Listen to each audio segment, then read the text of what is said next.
আশাও কৰিছিলো ছাৰ। সাইন্টিষ্ট হোৱাৰ কিন্তু প্ৰথম বছৰ মেট্ৰিকৰ ছাইন্সত মই গেৰ মাৰি দিলো নহয়, কিন্তু মই ভাগি নপৰিলো ছাৰ। একেবাৰে খৰচি মাৰি পঢ়ি পিছৰ বছৰ সেয়া ৰিজাল্ট ক্লিয়াৰ। খালি সেই বৰ্ডৰ ফালৰ পৰা 5 নম্বৰ এটা অনুদান দিছে আৰু।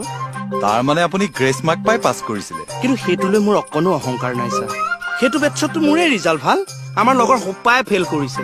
অধঃপতনে যোৱা সোপা মোৰ ৰাস্তালৈ ওলাবলৈ লাজ লাগিছে সেইকেইদিনত। তাৰ মানে আপোনাৰ বেটছৰ আপুনিয়ে চবতকৈ মেৰিটিয়াছ ষ্টুডেণ্ট।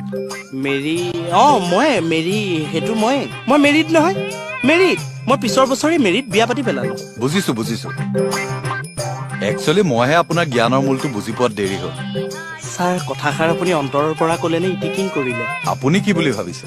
অন্তৰৰ পৰা ইটিকিং কৰা বুলি ভাবিছো। নাই সঁচাকৈয়ে কৈছো। হ'ল যাওক এতিয়া। ছাৰ এই মহিলাৰ গোটটো যে গঠন হ'ব আমাৰ আউটপোষ্টতো হ'বনে?